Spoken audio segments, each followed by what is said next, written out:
Listen to this, you guys. There is a big Hollywood connection right here in Metro Detroit. So most people have no idea, but our Chris Delkamp was able to track him down. So take a look. Here's a little known fact. Metro Detroit is home to the largest independent producer of sound effects in the entire world. Chances are, if you've ever seen a horror flick or maybe a superhero flick, you've seen one of those, then you've probably heard his stuff. Now, it's time to meet the man.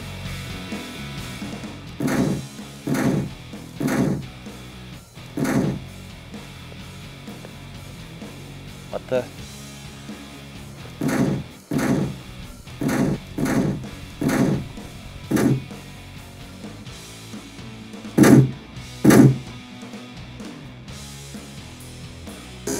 Oh, come on.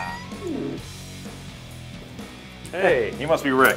Yes, what's going on? Chris, nice to meet you. I heard that you have a bit of a collection here. That's slightly true, yeah. Come on in. How did you get started in making sound effects? Believe it or not, it was a hobby that turned into a career.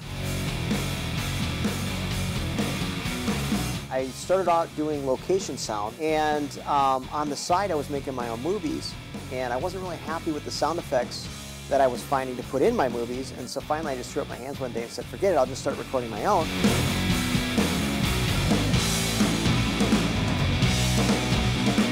So I was taking the equipment that I was using to do location sound. I got a DAT recorder and went out in the field one day, and I was like, man, this is really cool. I put on the headphones and I'm like listening to birds in the trees and all that kind of stuff, and I was like, man, this is a lot of fun. After about a year of doing that, I realized I had collected over 1,000 sound effects.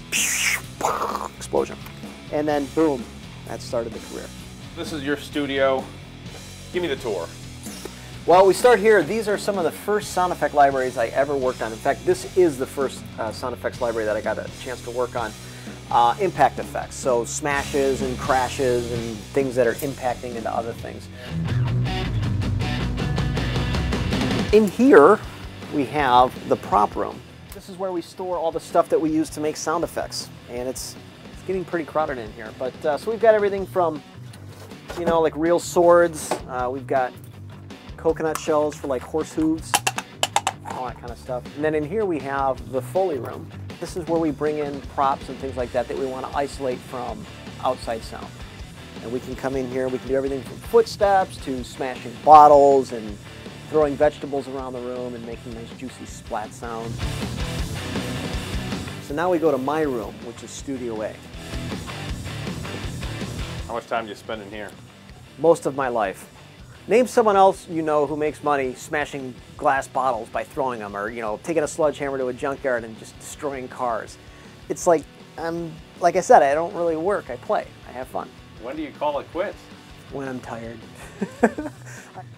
One last thing, this isn't completely exclusive. He does accept interns about once a year, and all you have to do is send in a 60-second video telling him why you want to make some noise. I think you might have to get in line because this might be my next profession.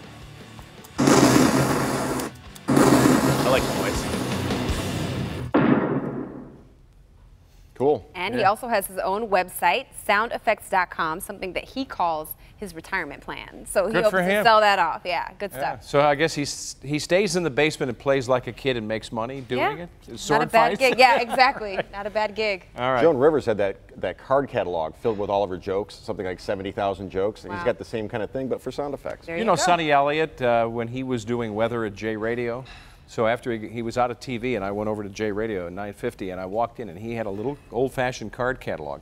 And the jokes that everybody thought were right off the top, he'd pull a couple cards, and he would be ready to go on the radio. It was fascinating. It was old school, but old school, worked for him. Good stuff. Absolutely. Next on Live.